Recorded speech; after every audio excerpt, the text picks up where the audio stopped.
Hello students, welcome to MTC. मैं हूं KP सन। कल आप लोगों को मैं प्रश्नावली 1.1 बताए थे। इसमें होमवर्क के रूप में इसका पहला प्रश्न दिए थे। उसका पहला यानी क्वेश्चन 1 का 1 करा भी दिए थे। अब चलिए 1 का 2 कराते हैं। देखिए इसमें दूसरा है 25/9। 25/9 का क्या करना है? यूज प्रतिलोम ज्ञात करना है। तो इसका यूज प्रतिलोम लिखिए या फिर एरो का चिन्ह देकर भी लिख सकते हैं। तो यूज प्रतिलोम आपका हो गया, प्लस का यूज प्रतिलोम माइनस होता है और माइनस का यूज प्रतिलोम प्लस होता है। तो इसके पहले कोई चिन्ह नहीं है तो प्लस चिन्ह छिपा रहता है। -25/9 आपका हो गया यूज प्रतिलोम। अब देखिए इसमें तीसरा क्वेश्चन जो है, तीसरा इसका यूज प्रतिलोम चूंकि -16 है तो -16 का यूज प्रतिलोम केवल चिन्ह चेंज होता है तो +16 हो जाएगा। और +16 को केवल 16 भी लिख सकते हैं, प्लस लिखने की आवश्यकता कोई इसमें नहीं होती है। इसको मैं पहले ही बता दिया हूँ। अब चलिए इसी तरह से इसका क्वेश्चन नंबर 4 आपका बता रहा है -15 यानी 15/8। इसका यूज प्रतिलोम करेंगे तो फिर इसमें माइनस आया है तो ये आपका प्लस में हो जाएगा। इसके बाद 5 आपका आया है 5 जीरो न तो ऋणात्मक है न तो धनात्मक, फिर भी पूर्णांक है, इसलिए इसका यूज प्रतिलोम भी 0 यानी 0 ही होगा। छठा देखिए, छठा में आपका क्या है? छठा में आपका आया है -5/-7। देखिए इक्वल टू इसको हम इसलिए लिख रहे हैं कि इसमें दोनों में माइनस है तो दोनों माइनस इसका क्या हो जाएगा? कैंसिल हो जाएगा। तो इसको नेक्स्ट में दोनों जो माइनस कैंसिल हो जाएगा तो आपका प्लस में हो जाएगा 5/7। तो प्लस में हो गया 5/7 तो आपका यूज प्रतिलोम हो गया इसका -5/7। ये आपका यूज प्रतिलोम हुआ। इसके बाद में क्वेश्चन नंबर आपका 7 जो है ये आ रहा है। 7 में देखिए माइनस यानी माइनस आपका नीचे है तो माइनस नीचे हो या ऊपर हो उससे कोई मतलब नहीं है। तो माइनस में आपका है तो माइनस में आए तो यूज प्रतिलोम प्लस में हो जाएगा, 13/5 हो जाएगा। यूज प्रतिलोम 13/5 हो जाएगा। इसमें आपका 8वां क्वेश्चन जो है इसका भी है -2/15। तो -2/15 का यूज प्रतिलोम माइनस होने के कारण प्लस में हो जाएगा 2/15। तो यही आपका यूज प्रतिलोम हुआ। इसका हल यहाँ से है और यहाँ से नीचे आपका आंसर हो गया। तो इसका हल आपका इतना हो गया। इसको कर लीजिए, फिर अगला बता रहे हैं।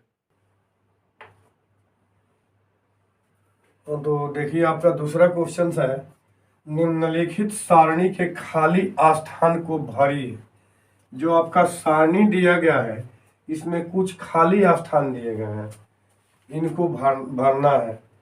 संख्या आपका संख्या है एक लाइन में और गुणन प्रतिलोम क्या कर रहा है? गुणन प्रतिलोम एगो समझाया हुआ है। -13 का गुणन प्रतिलोम 1/-13 होगा, क्योंकि जब इसे आपस में गुणा करेंगे तो गुणनफल 1 आएगा। गुणन प्रतिलोम में दो परिमेय संख्याओं का गुणनफल 1 होना चाहिए। तो यहाँ दो परिमेय संख्याओं का गुणनफल 1 आपका हो जाएगा। तो इसका गुणन प्रतिलोम लाना है किसका, 5/4 का। तो ये केवल आपका पूर्ण संख्या था, तो ये हर में हो गया, अंश में 1 हो गया। और यहाँ पर क्या देख रहे हैं कि यह जो है परिमेय संख्या है, तो परिमेय संख्या का अंश हर में और हर अंश में चला जाएगा। क्या होगा, अंश हर में और हर अंश में, यानी इसको तो सीधा पलट दीजिए, तो पलट दीजिएगा तो आपका हो जाएगा, क्या हो जाएगा, 4/5। अरे इसमें तो माइनस आ गया। अब ये मत कहिए कि सर माइनस आ गया तो अब क्या करें, कुछ आपको नहीं करना है, एक ही में ना माइनस है, दोनों में रहता तो कुछ करते, लेकिन ऐसा तो है नहीं, आपको माइनस केवल एक ही में दिखाई पड़ रहा है। तो सीधा इसको उठाइए, जैसे इसको उलट दिए नीचे से धर के ऊपर, इसको भी कहेंगे जिसको ऊपर से धीरे से उलट दीजिए, यानी उलटिएगा कैसे भाई, तो इसको थोड़ा नीचे लाइए और तो ये हो गया आपका -7 ऊपर और 4 नीचे, हो गया गुणन प्रतिलोम। अब यहाँ का दोनों में माइनस आ गया, यहाँ देखिए तो कहिए कि दोनों में माइनस आ गया, अब क्या करें। तो इसके पहले मैंने एक बताया था प्रश्न, उसमें आपको क्या किया था कि जैसे कि माइनस आपका दोनों में आ जाए तो इसको कैंसिल कर दीजिए, सीधा बात है, दोनों में माइनस है कैंसिल कर दीजिए, तो हमारा कितना हो जाएगा, 5/8। अब इसको कैंसिल करके सीधा पलट दीजिए, इसको भी एक के बाद उठाइए, इसके मुड़िया के नीचे कर दीजिए, गोलवा को उलट दीजिए, सीधा इसको पलट दीजिए, एक बार हो जाएगा। तो 8 आपका ऊपर हो गया और ऊपर वाला सीधा नीचे चला गया। अब देखिए क्या कर रहे हैं कि -1 आ गया, कह रहे कि भाई हम तो अकेले हैं माइनस, और हमको क्या करोगे, क्या हमको भी ऐसे लिखोगे, तो नहीं, इसका भी हल आपका -1 होगा, तो ये जो कहते हैं आपका -1 हो जाएगा, बिल्कुल आसान है। उचित गुण धर्मों के उपयोग से निम्नलिखित का मान ज्ञात कीजिए।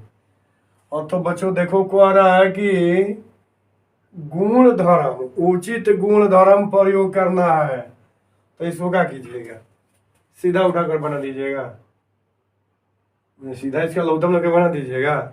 ये कह रहा है कि उचित गुण धर्म, तो सीधा बना दीजिएगा, तो कोनो गुण धर्म इसका प्रयोग हुआ क्या, कोनो गुण धर्म नहीं हुआ, सीधा जैसे वैसे बना दिए। तो उसको कहा था कि केवल सरल करे, ये भी तो कह सकता था कि सरल करे, लेकिन ये क्या बोल रहा है, इस ससुरा कह रहा है कि उचित गुण धर्म लगाइए, यहाँ इसको ऐसे सरल नहीं करना है, उचित गुण धर्म आपसे कह रहा है। अब बताइए ना, कहीं भाई तो सीधा सब दिखाई पड़ रहा है अलग अलग, अब कह रहा है कि उचित गुण धर्म लगाइए, अब क्या करेंगे, तो अलग अलग तो है, हम भी देख रहे हैं कि अलग अलग है, लेकिन एक चीज ध्यान दीजिएगा, हर जो है कहीं ना कहीं दो गो का एक ही है, हर ध्यान दीजिए कि 2 गो का कहीं ना कहीं एक कहीं हर आ रहा है। तो देखिए ना, इसका हर 3 है और इसका भी हर 3 है, इसका हर 5 आ गया तो इसका हर 5 है। तो आपको क्या गुणधर्म मिल गया, एक तो यही गुणधर्म मिल गया कि जिसका हर 3 है उसको एक साथ रख दीजिए, और जिसका हर 5 है उसको एक साथ रख दीजिए, आपका एक उचित गुणधर्म मिल गया। यही तो कह रहा है कि उचित गुणधर्म लगाइए, और नहीं तो कहता था कि सरल कीजिए, तो सीधे लघुत्तम ले करके हमारे आंदोलन हल कर लेते, लेकिन ऐसा नहीं कह रहा है, कह रहा है क्या कि उचित गुणधर्म लगाइए, तो हर वाला जिसका सामान है एक जगह से किए ना, अपने उचित गुणधर्म लग जाएगा। चलिए इसके हल में हम लिखते हैं, हल, इसमें जब हल में आते हैं तो क्या करते हैं कि 4/3, इधर में जो है प्लस में -2/3, तो ऐसे भी इसको हम लिख सकते हैं। चलिए फिर कह रहा है प्लस में 3/5 और फिर प्लस -11 और बटा में 5। अब इसके बराबर में देखिए 3 और 3 का लघुत्तम लीजिएगा तो आपका 3 होगा। अब इसके बाद ये 4, यानी 3 में 3 से भाग देंगे तो 1 आएगा, तो 1 से 4 में गुना कर देंगे तो 4 आएगा। सिंपली जैसे भी का कैलकुलेशन करते हैं उस तरह से करते जाइए। अब यहाँ प्लस और यहाँ माइनस, तो इसके दोनों के बीच में गुणा का ही चिन्ह होता है ना, तो प्लस गुने माइनस आपका हो जाता है माइनस, तो हो गया 2। फिर देखिए ना यहाँ प्लस आपका एक अलग आ गया, तो इसको ऐसे कर लीजिए 5 या 5 का लघुत्तम फिर आपका आ जाएगा 5 यानी एलसीएम।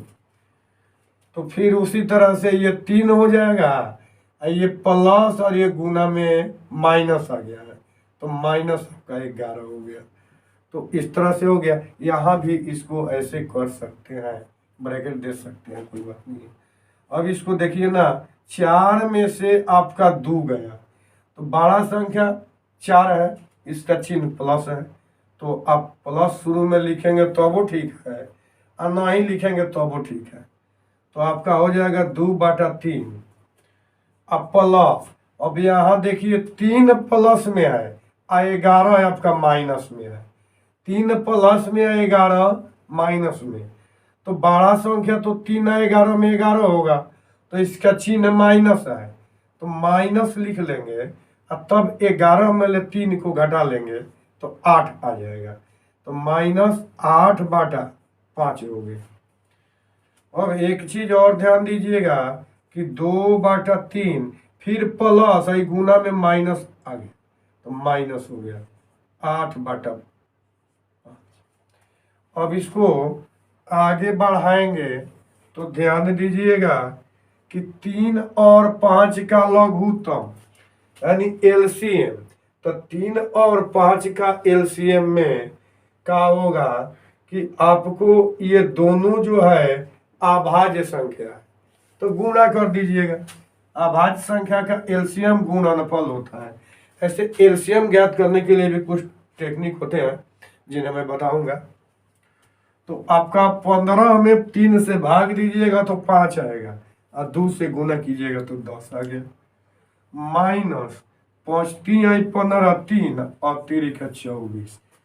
और फिर देखिए आपका क्या आ गया, यहाँ पर 10 प्लस में 24 माइनस में, तो चिन्ह आप कौन सा लिखेंगे, माइनस का, और इसको घटा लेंगे तो आपका आ गया 14, 14/15। ये आपका आंसर हो गया।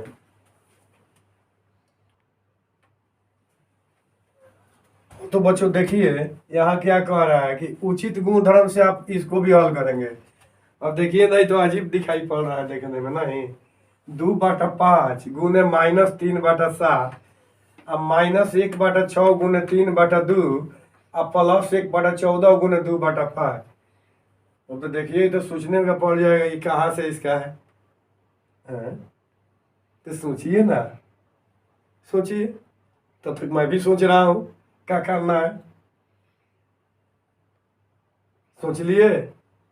देखिए 2/5 गुने -3/7 एगो आपको यहाँ दिखाई पड़ रहा है, एगो आपको यहाँ दिखाई पड़ रहा है 2/5। अब इसके बाद देखिए ना कि अब क्या कीजिएगा, अब तो समस्या आ गई कि अब इसके पीछे ये सब है, तो कुछ मत कीजिए ना, जो आपको एक तरह का दिखाई पड़ रहा है, कुछ भी एपियर दिखाई पड़ रहा है, शामिल दिखाई पड़ रहा है, उसको एक साथ रख दीजिए, अब बाद में उसको कॉमन ले लीजिएगा, आराम से आ जाएगा। एपियर तो समझते हैं, एपियर मतलब होता है शामिल, तो इसमें आपका आ जाएगा। चलिए मैं देखिए इसको कैसे हल कर रहा है। हल में आपका आ जाएगा 2/5 गुने -3/7, इसका चिन्ह क्या है, प्लस में है, तो प्लस में लिख लीजिए 1/14 गुना 2/5, और देखिए फिर ही माइनस में आ गया 1/6 गुने 3/2। अब देखिए क्या कीजिएगा, 2/5 गुना में अब बीच में प्लस और फिर 1/14 और गुना में 2/5, तो 2/5 प्लस के पहले भी है अब प्लस के बाद भी है। तब पढ़ाए थे इस तरह के बंटन नियम में, बंटन नियम पढ़े हैं, इसीलिए मैं पहले आप लोगों को नियम पढ़ाया हूँ। यदि कभी भी आप लोगों को कंफ्यूज हो तो आप लोग सीधा देख लीजिए इसका स्टैटिक, जिसमें आपको बंटन नियम मैं पढ़ाया हूँ। बंटन नियम पर एक बार जाकर समझ लीजिएगा तो अच्छा रहेगा। जहाँ भी आपको दिक्कत हो वहाँ वीडियो को रोक करके और पिछले वीडियो पर जाकर देखिए, बिल्कुल क्लियर आप लोगों को समझ में आएगा। यदि नहीं आएगा तो कमेंट करके हमको बताइए कि हाँ सर हमको समझ में नहीं आ रहा है, मैं पुनः उसे समझाऊंगा, पुनः प्रयत्न करूंगा कि आपको अगले वीडियो में क्लियर कर दें। तो देखते रहिए और बने रहिए वीडियो से, हमेशा इससे बने रहिए। मैं धीरे धीरे करके सारा आपका चैप्टर खत्म करा दूंगा, बिल्कुल आसानी से और अच्छी तरह से। ज़्यादा पढ़ने की आवश्यकता नहीं है, ज़्यादा टेंशन लेने की आवश्यकता नहीं है, सारा चीज़ धीरे धीरे खत्म हो जाएगा। हाँ, लेकिन एक चीज़ ध्यान दीजिएगा, यदि जो स्टूडेंट्स कॉम्पिटेटिव तैयारी करना जानते हैं या चाहते हैं, वो जो है कॉम्पिटेटिव वीडियो भी देखा करें। और केवल आपको कॉम्पिटेटिव देखने के लिए केवल 8वीं क्लास के लिए नहीं है, ये एसएससी के लिए भी लोग देख सकते हैं, जीडी के लिए भी देख सकते हैं, यानी 10th पास भी विद्यार्थी कॉम्पिटेटिव देख सकते हैं और उनके लिए भी लाभप्रद होगा। तो चलिए मैं इसको देखिए, अब कॉमन इसमें ले लीजिए। 2/5 आपने कॉमन ले लिया या मैंने कॉमन ले लिया, तो आपने भी ले लिया और कॉमन निकाल लिया, मैंने इसे बाहर निकाल लिया। तो देखिए हमारा क्या आया, यहाँ से 2/5 और गुना इधर निकल गया, तो अब ये आपका बच गया माइनस कितना बचा जी, -3/7। अब प्लस, अब देखिए यहाँ से भी 2/5 बाहर ले लिए, तो आपको यहाँ क्या बच गया, 1/14 आ गया माइनस। अब इसको देखिए ना, 2 से तो 6 कैंसिल कर दीजिएगा ना, भुला करके भी मत कीजिएगा। 2 से आपका 6 कैंसिल नहीं होगा, बिल्कुल ये गलत हो जाएगा। क्या कीजिएगा, 3 से इसको कैंसिल कीजिएगा। 3 एक कम 3 है या 3 दूना 6, तब ऊपर में आपका 1 1 हो गया, तो 1 गुना 1 इक्वल टू 1 और 2 गुना 2 इक्वल टू 4। चलिए 2/5 गुना,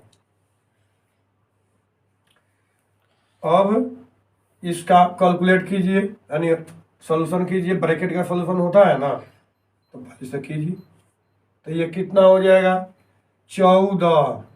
आपका 14 एलसीएम 7 और 14 का, 7 और 14 का एलसीएम 14। एलसीएम बड़ी से बड़ी संख्या, इसमें सबसे छोटी संख्या थी, दोनों से पूर्णतः विभाजित हो, यानी 7 से और 14 से पूर्णतः विभाजित होने वाली सबसे छोटी संख्या आपको 14 ही मिलेगी। तो 14 हो गया, 14 में 7 से डिवाइड करेंगे 2 आएगा, -6 और +1 यहाँ आपका आ गया, यहाँ -1/4। अब 2/5 इंटू, अब देखिए यहाँ पर हो गया फिर आपका -5, ये -5/14 और -1/4। देखिए आपका ये 5 आया है और यहाँ भी आपका माइनस में 5 आया है, तो इसको कैंसिल कर दीजिए ना, इससे आपका माइनस केवल बचा है ना, और 2 से इसको कैंसिल कर दीजिए। 2 एक कम 2 और 2 7 14 7। चलिए आगे बढ़िए। अब यहाँ आपका माइनस है और यहाँ 1 है, तो ये आपका हो गया -1 और ये जो है 7 हो गया। इसके बाद में -1/4 आपका आ गया। तो अब देखिए ना, इसका एलसीएम कितना हो जाएगा, एलसीएम आपका हो गया 28, 28, तो यहाँ -4 और -7, तो हो गया आपका -11/28। ये आपका आंसर आया। हाँ तो बच्चों, 3 के बाद जो एक्सरसाइज का आपका क्वेश्चन है, अगले दिन या अगले वीडियो में उसको मैं बनाऊंगा। तब तक के लिए बाय बाय।